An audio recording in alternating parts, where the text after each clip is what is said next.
নমস্কার বন্ধুরা, ছোটদের ভালোবাসা, বড়দের প্রণাম। আজকে রান্না করব। এই যে কচু কেটে নিয়েছি, এই যে ভেটকি বানিয়ে নিচ্ছি। জিরে বাটা দিয়ে কচু দিয়ে ভেটকি মাছের ঝাল রান্না করব। তাহলে পুরো ভিডিওটা প্রথম থেকে শেষ পর্যন্ত দেখার অনুরোধ থাকলো। আর যারা নতুন দেখছেন সাবস্ক্রাইব করে বন্ধুদের পাশে থাকবেন। এই জিরে মাছটা ভাজতে বসিয়ে দিয়ে জিরেটা বেটে নেব।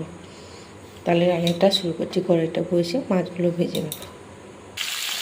এদিকে মাছটা ভাজা হতে থাক, এদিকে আমি এই জিরেটা বেটে নেব। মাছগুলো আমার ভাজা হয়ে গেছে, এবারে তুলে নেব। কড়াইতে তেল আছে, তেল দেবো না, ফোড়নে দিয়ে দেবো কালো জিরে, পেঁয়াজ আর কাঁচা লঙ্কাটা দিয়ে দিয়েছি। এবারে ভাজা ভাজা করে নেব। এবারে দিয়ে দেবো কেটে রাখা কচু। এবারে একে একে সব মশলাগুলো দিয়ে দেবো। এখানে বেশি কিছু মশলা অ্যাড করবো না, দিয়ে দিয়েছি স্বাদ মতো লবণ আর হলুদ। এবারে কচুটা ভালো করে কষে নেব। কচুটা কষে নিয়েছে, এবারে জিরে বাটাটা দিয়ে হালকা নাড়াচাড়া করে জল দিয়ে দেবো।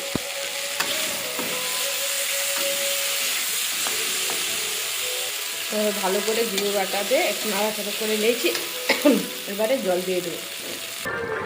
ঝোলটা যে ফুটে উঠেছে, যে মাছগুলো দিয়ে দিয়েছে, অফ ক্যামেরায় ওটা হয়ে গেছে। মাছগুলো দিয়ে দিয়েছে, দেখাতাম।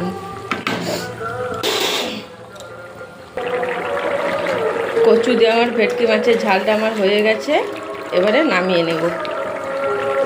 এই যে কচুটা সিদ্ধ হয়ে গেছে, এবারে নামিয়ে নেব। এইভাবে কচু দিয়ে একদিন ভেটকি মাছের ঝাল রান্না করে খাবেন, খুবই ভালো লাগে। সবসময় তো আলু দিয়ে খান, একদিন কচু দিয়ে খাবেন।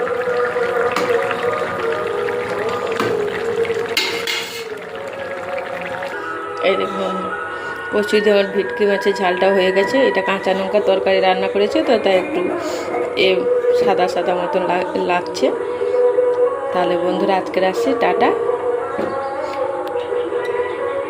ভালো থাকবেন, সুস্থ থাকবেন।